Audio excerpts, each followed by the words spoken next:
ọ bụ na inyere m ego si m jidelụ gị, ọ bụ na inye m eneten si m jidelụ gị, na mgbe ọbụla ọ ji wee dị gị mkpa ka ị bịa nalụ m ya.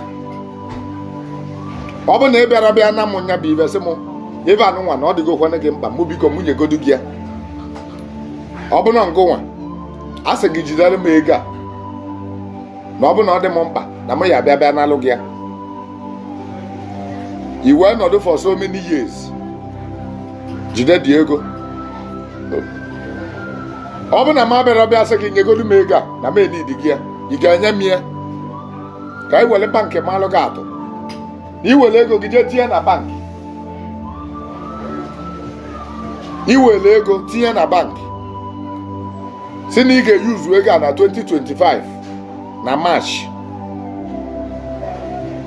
Ọ bụ na o luo March ya bụ ị kwesịrị iyuzu ego a, ndị bankị ọva kwesịrị ịkpọ gị ma ọ bụla ego a butalụ gị sị gị mgba na ego n'olugo March ngwa wezielu ka ngụnwa ka ọ kwesịrị ijeje gwa ndị bankị ego nu nyere unu n'olugo deeti nchọrọ iwere ya gbanyezienụ m ya. Kedu nke dị possible?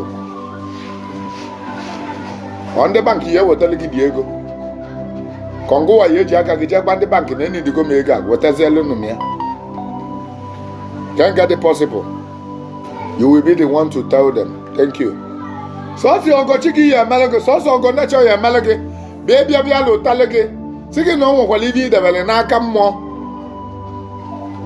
Ọnya ga o ji wee dị mkpa na ị ya na-eje na-agba ava once in a while, ịnọ ọnọ jee n'ava ka ị mara ma ọ nwere good luck na-abịalụ gị, ị kwesịrị ikele m.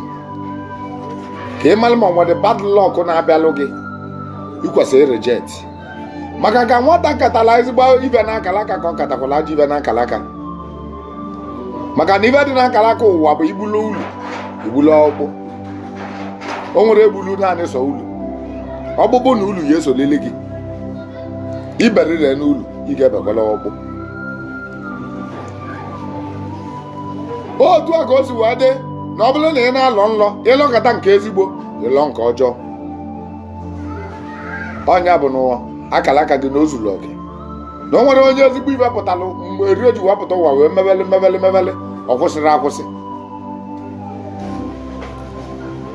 Mgbe ọ bụ na ị lọbara ụdị nla, ọ bụ na ị ghọtara ya, ijeje gbaa afa malụ ụdị aja ị ga-achụ. Mgbe ọ bụ na ị lọbara nla ị na-afụ onwe gị na midst of ndị nwụrụ anwụ, ijeje gbaa afa ị malụ ụdị aja ị ga-achụ ka ị chụpụrụ ndị nwụrụ anwụ aja, malụ gị ga-eji wee chụ nyaba aja.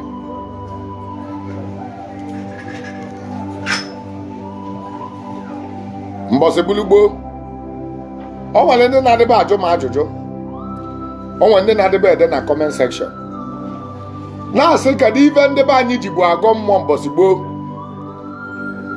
After ka m kwụsịelu maka hot drink, ụfọdụ a na-asị kedu ife ndị be anyị jizi agọ mmụọ mgbe gboo.